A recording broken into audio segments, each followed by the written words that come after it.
Hoy día vamos a hablar de la valentía de estos dos hombres que fueron llamados por Dios para cumplir una misión aquí en la tierra, a través de su obediencia, a través de su valentía.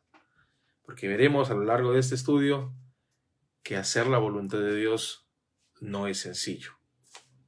Sí, no es sencillo.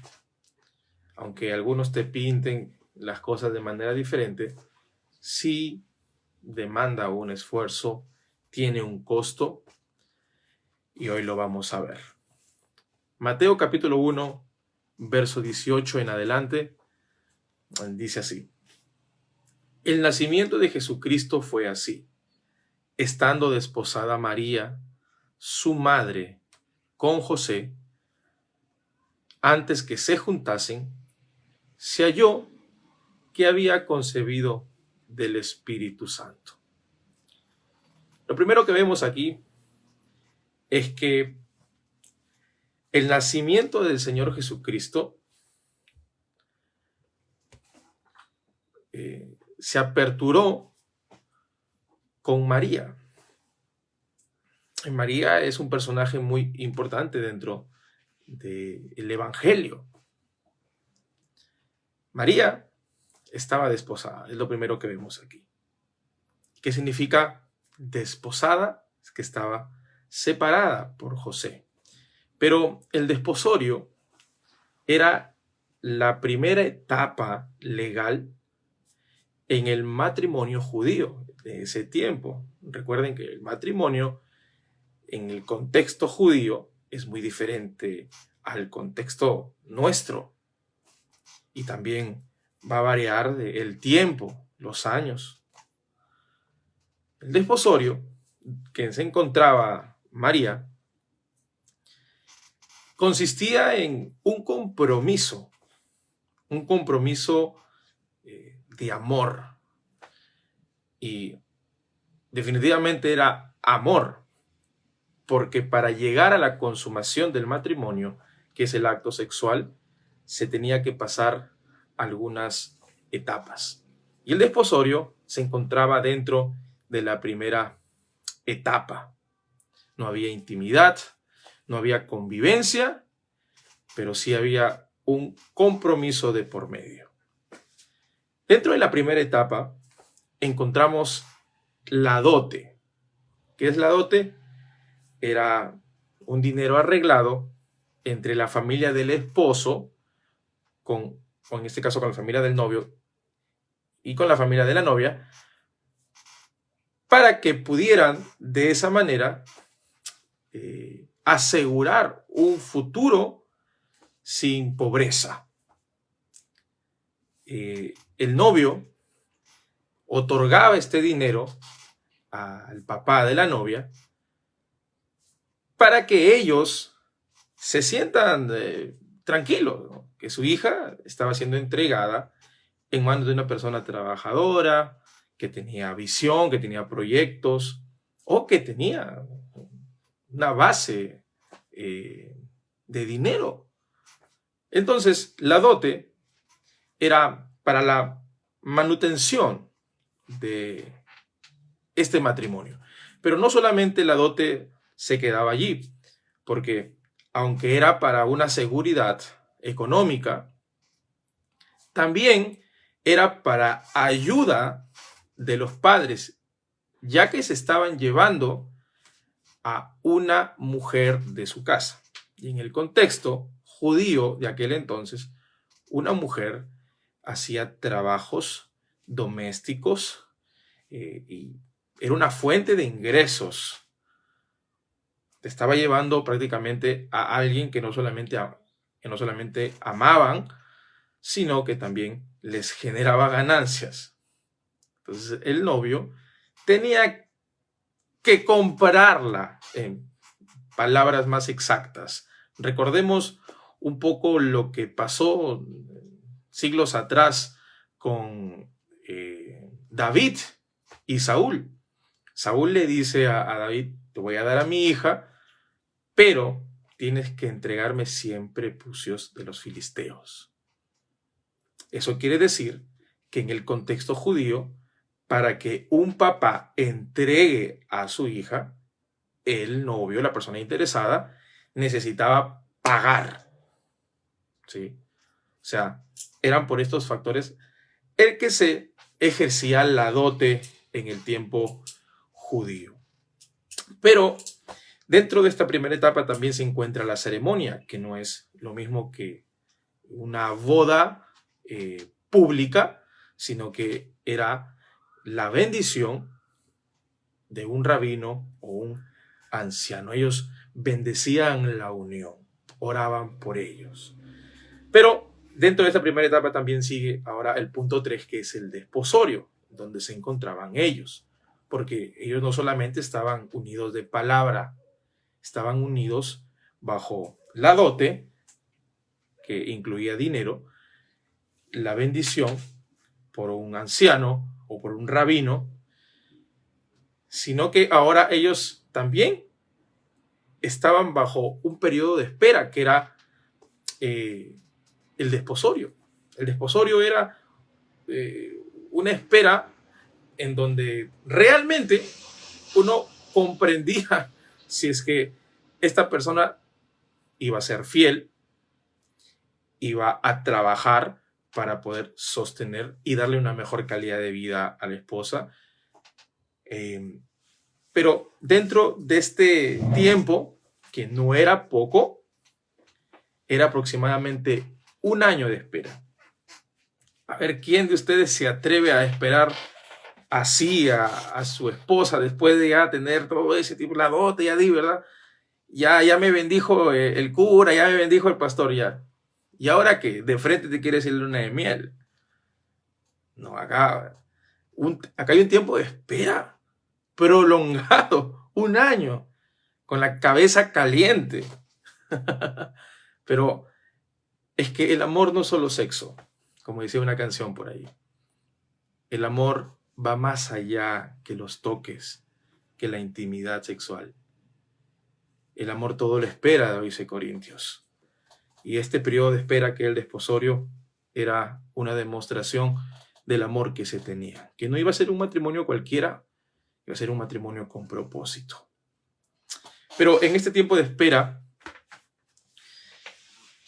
la novia se preparaba para ser una buena esposa. Quizás en ese tiempo no habían charlas prematrimoniales, pero estoy seguro que en ese tiempo de espera los padres y maestros de aquel entonces preparaban a esta futura esposa. Los padres le enseñaban cómo comportarse con el esposo, las madres les enseñaban a tejer, les enseñaban a hacer labores domésticas, en caso no lo sabían muy bien, porque, bueno, las mujeres en ese entonces se casaban de muy jóvenes, algunas hasta adolescentes. María, por ejemplo, se casó muy joven. Pero bueno, en ese tiempo de espera, la novia se preparaba para su nueva vida. Pero el novio también. El novio trabajaba para preparar todo, para preparar la casa, para poder tener más cosas. Si es que tenía ya, necesitaba tener más. Porque dentro del matrimonio no solamente iban a estar ellos dos, sino que iban a llegar los hijos.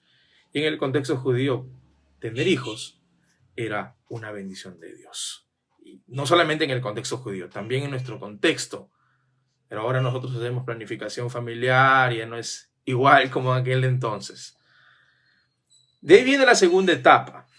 La segunda etapa dentro del matrimonio legal en el contexto judío era que al cumplirse el tiempo de espera, el novio luego hacía la famosa procesión festiva, que incluía a amigos, a gente conocida. Era una fiesta pública,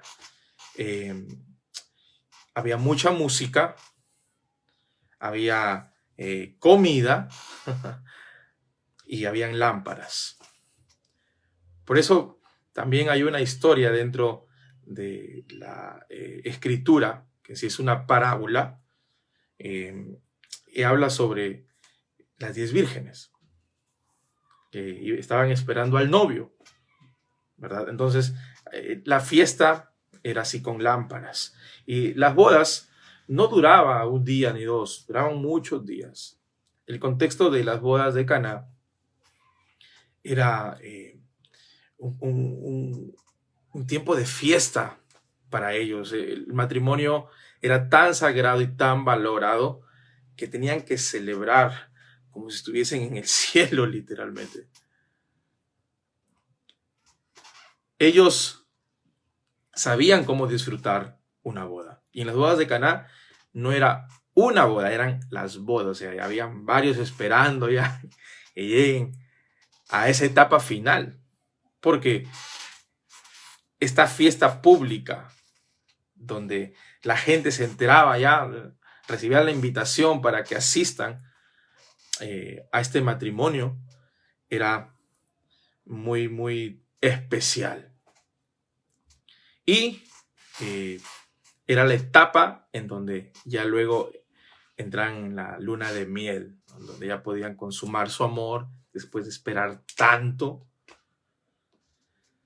¿Qué pasa? Que María estaba desposada con José. Ella estaba feliz.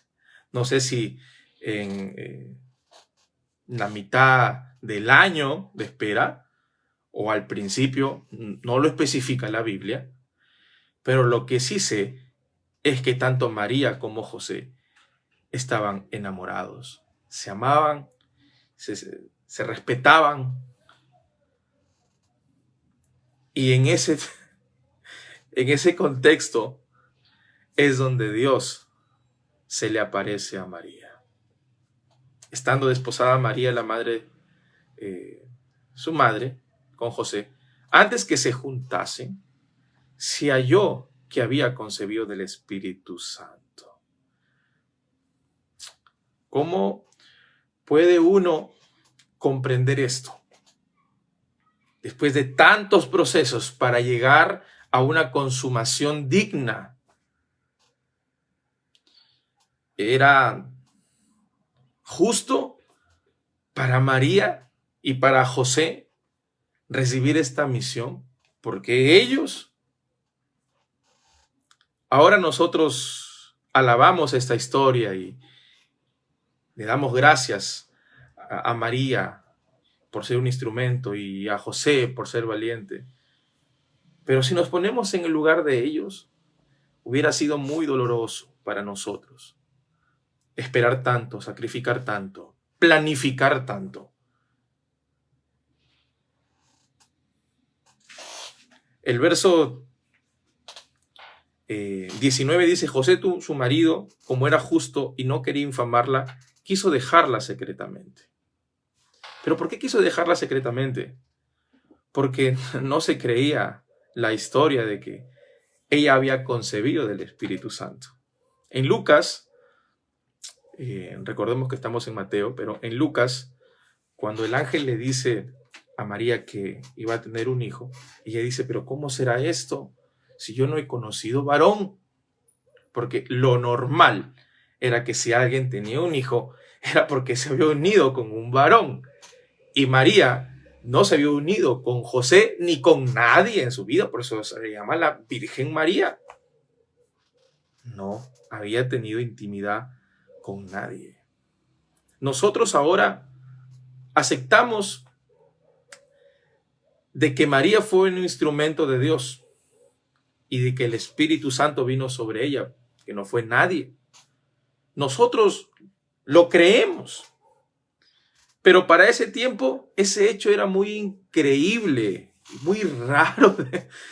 Que María, tú realmente estás embarazada de Dios, del Espíritu Santo que viene de Dios. ¿Quién te va a creer? Y José, ponte en su lugar como hombre. ¿Hubieras creído que tu novia estuviera embarazada del Espíritu Santo? Claro que no. José dice el verso 19 que era un hombre justo. Y como era un hombre justo, no quería infamarla. ¿Qué significa eso? Que no quiso darle mala fama. Infamar significa dar una mala fama, hacer quedar mal a alguien. Y José tenía el derecho de hacerlo. Claro que sí. ¿Por qué? Porque María estaba embarazada y no de él. José había dado la dote, había invertido, había esperado. Su reputación como hombre, el pueblo. Nazaret no era un lugar grande, era un pueblo pequeño, y un pueblo que pequeño, todo el mundo se entera de lo que ocurre. José tenía todo el derecho de infamar a María, pero recordemos el amor que había entre ellos. Qué difícil era que alguien, aceptando un desposorio, pudiera llegar al punto de el hablar mal de la otra persona. El amor no hace eso. El amor cuida. Y Deuteronomio 22, del verso 23 a 24, dice: si hubiere una muchacha virgen desposada con alguno, y alguno la hallare en la ciudad y se acostare con ella, entonces los sacaréis a ambos a la puerta de la ciudad y los apedrearéis y morirán. La joven, porque no dio voces en la ciudad, y el hombre, porque humilló a la mujer de su prójimo. Así quitarás el mal de en medio de ti. Era lo más justo para José infamarla, pero María iba a quedar en la desdicha. Infamar a una mujer de adulterio, o sea, dejar a su novio por meterse con otro, era digno de muerte. ¿Ustedes se acuerdan de la mujer que trajeron los judíos? Dijeron: mira, aquí está, esta mujer la hemos hallado en el acto mismo de adulterio. La ley dice que las apedreemos. ¿Qué dices tú, Jesús? Bueno, así terminaban las mujeres que cometían un acto sexual. Y María, estando desposada, estaba encinta. José, como era un hombre justo, y cuando se recalca de que José era un hombre justo, era porque amaba a Dios, respetaba a Dios, buscaba hacer la voluntad de Dios. Quiso dejarla secretamente. No quiso hablar mal de ella, pudiendo haberlo hecho, porque la ley lo decía, lo acabamos de leer ahorita. La ley lo demandaba. Pero él dijo: no, ya, me duele, me afecta, pero yo no voy a hablar mal de ella. Me voy secretamente. Aunque esto podía haber jugado una mala pasada para María, porque la gente se preguntaría, ¿no? Y, María, ¿dónde está tu esposo? ¿Tú estás embarazada? ¿Que te abandonó? ¿O qué le hiciste? La gente se pudo haber enterado, de buenas o malas, lo que estaba ocurriendo por la mente de José. Y quizás hubiera terminado mal la cosa también. Pero él no pensó en eso. Simplemente no quiso hacerla quedar mal delante de nadie, sino quiso su protección, porque eso es lo que hace el amor. El amor protege. El amor no hunde. Es más, yo creo que cuando Jesús nos manda a lavarnos los pies los unos a los otros, dando Él el ejemplo de que así se debía hacer, es porque nosotros necesitamos ser lavados por otras personas, por nuestros amigos, a través de sus oraciones, a través de sus consejos, a través de sus reprimendas. Y cuánto más una pareja que se conocen todo ayudarse cuando ve alguna debilidad, decir, no debes hacer esto, pero tampoco voy a andar divulgándolo. Eso es un acto de amor. Lavarnos los pies los unos a los otros significa ayudarnos, cubrirnos, protegernos, cuidarnos las espaldas. No podemos atacarnos entre nosotros mismos porque estamos en el mismo bando.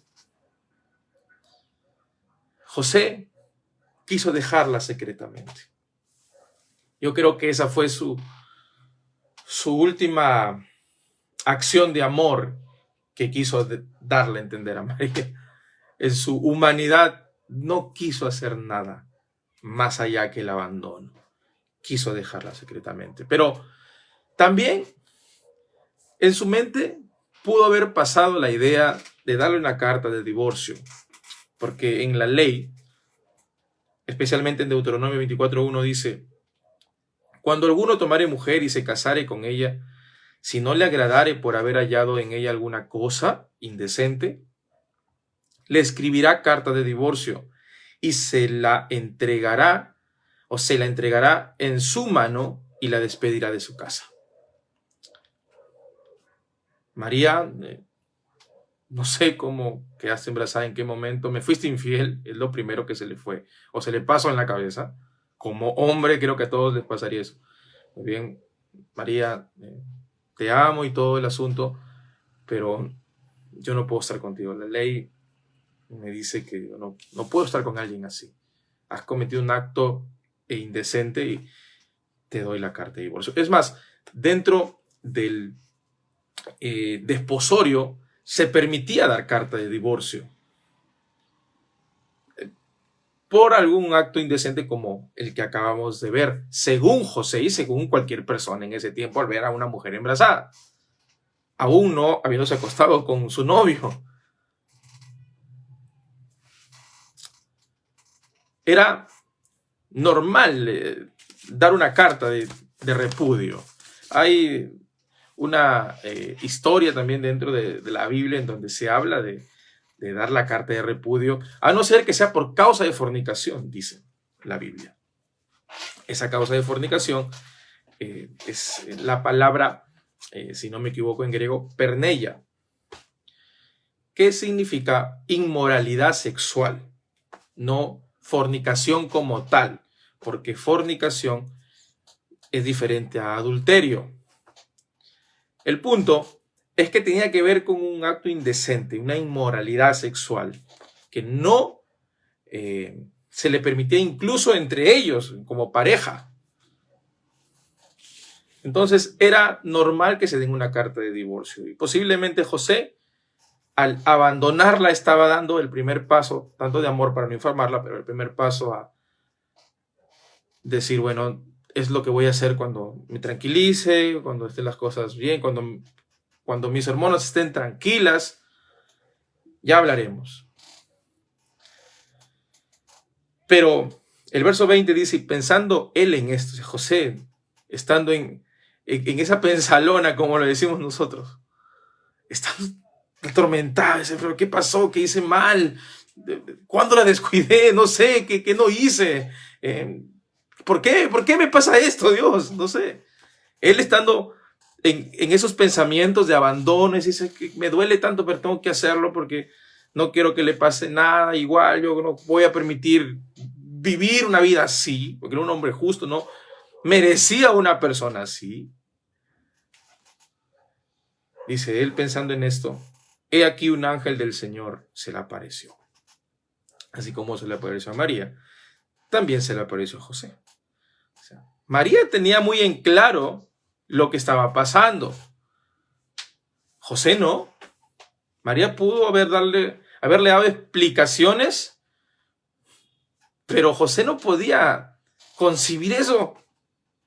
Él podía creer en Dios, pero no se imaginaba que Dios hubiera permitido algo así.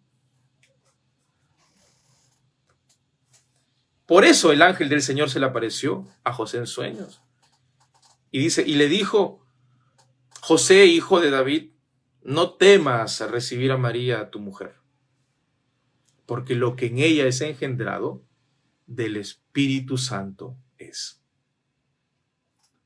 El ángel se lo aclaró a María, pero faltaba que se lo aclaren a José.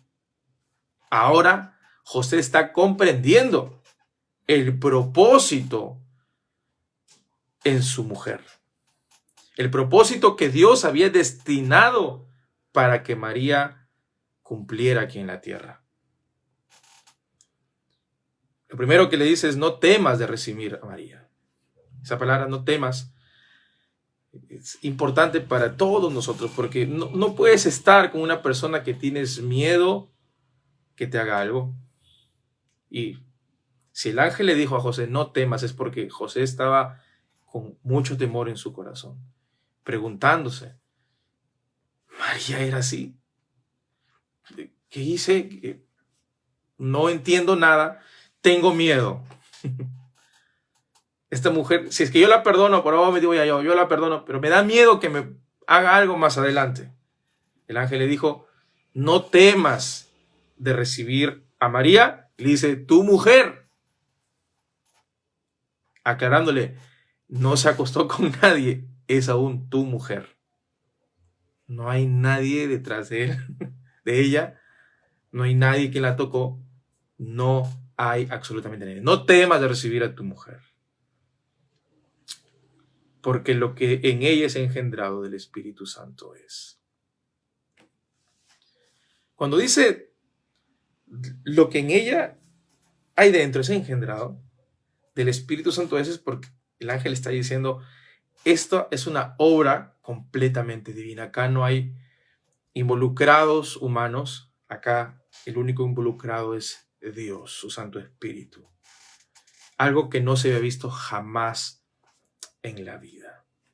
Dios había hecho muchas señales, había hecho muchos milagros con mujeres en la antigüedad e incluso con la prima de María. Pero vamos a recordar un poco a estas mujeres que Dios permitió que también tuvieran hijos.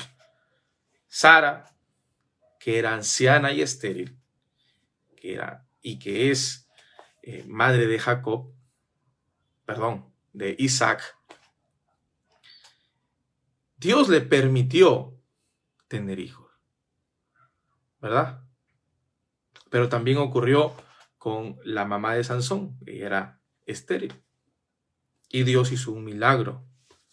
Ana, que lloraba ahí en el templo, donde él confundió sus lloros, su agonía, pensando que estaba ebria, y estaba pidiendo que Dios le concediera tener un hijo, y se lo dedicó al Señor. Dios permitió que Ana, una mujer estéril, quedara embarazada. Y Elizabeth, la prima de María, que ella era anciana y estéril. Dios había hecho muchos milagros en donde le crecía la panza a alguien, obviamente porque hacía algo dentro de ellas, pero jamás había ocurrido algo parecido con una mujer, que el Espíritu Santo de Dios llegara a su cuerpo y que pudiera dar a luz, porque este es un acto único que solamente pudo ocurrir con nuestro Señor Jesucristo. El Verbo se hizo carne, la palabra se hizo carne, Dios se hizo carne, Dios se encarnó, el misterio más grande del mundo, pero real. Y el instrumento fue María. El verso 21 dice: y darás a luz un hijo y llamarás su nombre Jesús, porque él salvará a su pueblo de sus pecados. A su pueblo, el pueblo de Israel, pero no solamente se refería al pueblo de Israel, sino a todos los hijos de Dios que iban a ser recogidos de todas las naciones. Y entre ellos también estamos nosotros. Nosotros somos su pueblo, pueblo escogido, pueblo adquirido por Dios, linaje escogido por Cristo Jesús. Y esto que le dice el ángel a José: y ella va a dar a luz un hijo, y tú le llamarás Jesús. Tú le vas a poner el nombre. Y esto era muy importante, ¿ah? El nombre era demasiado importante, porque el padre debía de darle el nombre como si fuera de él. Obvio, tenía que aceptar a su hijo de manera legal. No era un asunto de a ver si me apetece. No. José debía aceptar a Jesús como su hijo legal. Y José adoptó a Jesús porque no era su hijo. Él no había puesto semen. Él no había puesto nada. Como lo hacen todos los hombres para que salga un hijo. Pero el ángel le dijo, tú vas a ponerle el nombre, porque era obligatorio que el padre se hiciera cargo de eso. Y él tenía que ponerle el nombre. No se lo dijo a María. Al igual que ocurrió con Zacarías e Elizabeth. Zacarías tuvo que pasar algo muy duro. Se quedó mudo por incrédulo. Y luego el ángel le dijo, tú vas a llamar a ese hijo de tu mujer que está en su vientre, Juan el Bautista. Y tuvo que hacer caso. Era obligatorio que el padre colocara el nombre a sus hijos. Pero también ocurrió esto para que se cumpla una profecía. Que el Mesías vendría del linaje de David, un linaje o una línea davídica. Y José era del linaje de David. Se cumple la escritura. Isaías 11:1 dice, saldrá una vara del tronco de Isaí y un vástago retoñará de sus raíces. El tronco de Isaí. ¿Quién fue Isaí? El padre de David. José, como lo hemos visto en la genealogía, es del linaje de David.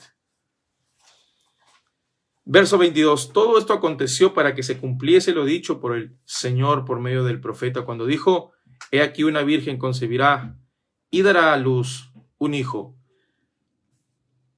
y llamará su nombre Emmanuel, que traducido es Dios con nosotros. Eso se encuentra específicamente en Isaías capítulo 7, verso 14. Esta palabra también se cumplió. Solamente Jesús iba a venir del linaje de David, sino que iba a venir a través de una virgen. Entonces, el linaje de David se cumple en José y la virgen de donde iba a venir Emmanuel, este hombre, se cumple en María, esta virgen que no conoció a varón, según Lucas. Hermanos, termino diciendo que esto no es sencillo. Jamás hacer la voluntad de Dios va a ser sencilla. Jamás.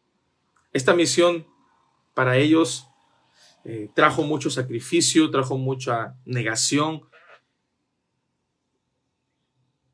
Pero lo que más anhelaron ellos fue obedecer al Señor. Y como 3 últimos puntos para terminar, quiero decirte que María, como vivía en ese lugar tan pequeño en Nazaret, quizás la gente no podía creer en su historia. En las bodas de Caná, María le dijo a Jesús, les hace falta el vino. Jesús le dijo, María, mujer, no le dice ni siquiera mamá, le dice, ¿qué tienes conmigo, mujer? Aún no ha llegado mi hora. Algunos estudiosos creen que Jesús dijo, esto le respondió así a su mamá, porque María quería ser reivindicada. Quería recibir respeto de parte del pueblo que la conocía. María quería de una vez por todas acabar con los chismes y decir, viste lo que te dije, era verdad. Mi hijo no es mi hijo con José, es mi hijo por el Espíritu Santo y no hice nada malo. Él es de Dios, viene directamente de él tiene poder para hacer tantas cosas porque eres el Hijo de Dios. Entonces Jesús le tuvo que decir, Aún no ha llegado mi hora. O sea, no es hora aún de demostrar que esto es así. Ya llegará el momento, María. Ya llegará el momento. Pero lo segundo que podemos ver es que como madre, María iba a tener que pasar un gran dolor. Lucas 2, 34 y 36 dice: y los bendijo Simeón y dijo a su madre María: he aquí, este está puesto para caída y para levantamiento de muchos en Israel, y para señal que será contradicha. Y una espada traspasará tu alma, para que sean revelados los pensamientos de muchos corazones. Simeón le estaba profetizando el final de Jesús y lo que iba a pasar en el corazón de María. Y es que, como cualquier madre, perder a un hijo es lo último que le puede pasar. Yo he visto madres sufriendo hasta la muerte porque murió su pequeña, murió su hija adolescente, su hija joven, su hijo joven. Y es muy terrible el dolor de una mamá. Imagínense María siendo advertida ya de que su alma iba a ser traspasada. Pero por causa de la misión de Jesucristo, María luchaba cada día que criaba a su hijo, de que algún día él iba a cumplir algo aquí en la tierra. Quizás no lo tenía tan claro, pero decía, pero ok, él no es un hijo mío con José, no viene por voluntad humana. Dios tiene un propósito con él. Y sí, María luchaba, y lo puedo confirmar porque ella meditaba. Ella incluso una vez se fue a interrumpir a Jesucristo cuando estaba hablando, y Jesús dijo: ¿quiénes son mi madre y mis hermanos? Aquí ellos son los que hacen la voluntad de mi Padre. O sea, quizás María se negó a creer de que su hijo tenía un plan divino aquí en la tierra y no tenía por qué ser maltratado, ni tenía por qué sufrir ni morir, porque como mamá es que pensaba, como madre, María iba a tener que sufrir.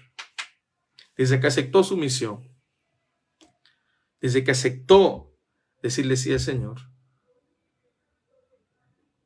ella pasó muchas cosas, desde las burlas, desde las críticas, hasta la misma muerte de su hijo. Un dolor profundo que traspasaría su alma. Juan 8:41 dice: vosotros hacéis las obras de vuestro padre. Entonces le dijeron: nosotros no somos nacidos de fornicación, un padre tenemos, quien es Dios. Miren hasta dónde llegaron con Cristo. Cristo les estaba confrontando, le está diciendo: si ustedes fueran padre de Abraham, ustedes harían las cosas de Abraham, ustedes me amaran, pero no, ustedes son hijos de vuestro padre, el diablo. Luego les dice, después de esto, ojo, los judíos tenían esta creencia de que Jesús era nacido de fornicación. Jamás se creyeron el cuento para ellos de que María había concebido del Espíritu Santo. Y miren lo que dice también Juan 6:42, y decían: ¿no es este Jesús, el hijo de José, cuyo padre y madre nosotros conocemos? ¿Cómo pues dice este: del cielo he descendido? José entra a tallar aquí, porque no solamente María es la que sufre, no solamente ella es la que recibe burlas, sino que José, como hombre, su dignidad como macho, estaba por los suelos. Y sí, quizás le decían: pero ese papá ya, ya bueno, ya mira, pues te creíste el cuento de tu mujer. Ahí está, pues. Entonces los judíos conocían a José y lo consideraban su padre.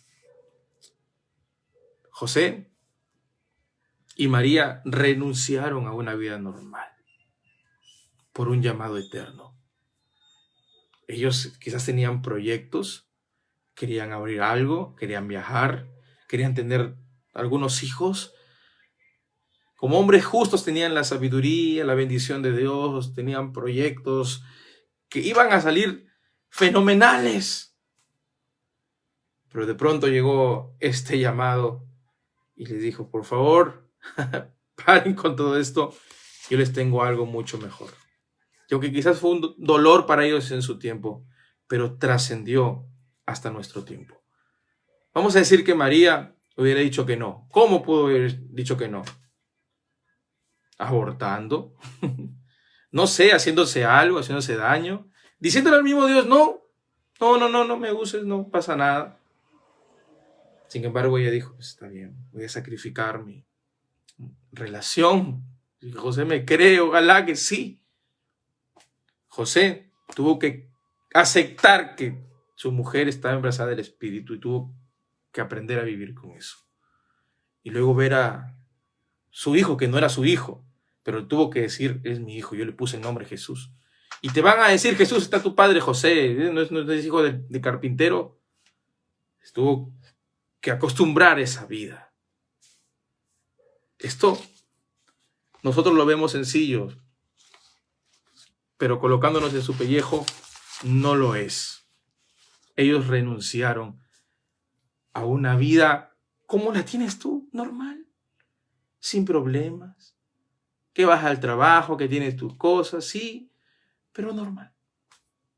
Todos los que intentan aceptar la voluntad de Dios en su vida tendrán desafíos parecidos, quizás no iguales, pero sí difíciles. El llamado de Dios para nosotros es un honor, pero tiene sus complicaciones. Debemos de negarnos a los placeres de este mundo, a los placeres temporales, a vivir una vida como la viven todos. Estoy hablando hoy de un llamado especial que Dios te está dando. Y necesitas valentía. Necesitas estar seguro de que Dios te está llamando. Y hoy quiero alentarte a que puedas ver a José y a María como un ejemplo de valentía. De que los veas ahora con otros ojos, no como, los padres de Jesús, uy, qué sí, tremendo. No, mira, José tuvo que liderar esa familia viajando desde donde se encontraban hasta Egipto para poder cuidar a su hijo, que no era su hijo, y cuidar a su esposa, a quien amaba. Y que por amor y por respeto también había accedido a esta misión. No es sencillo, pero tú necesitas ver esta historia como parte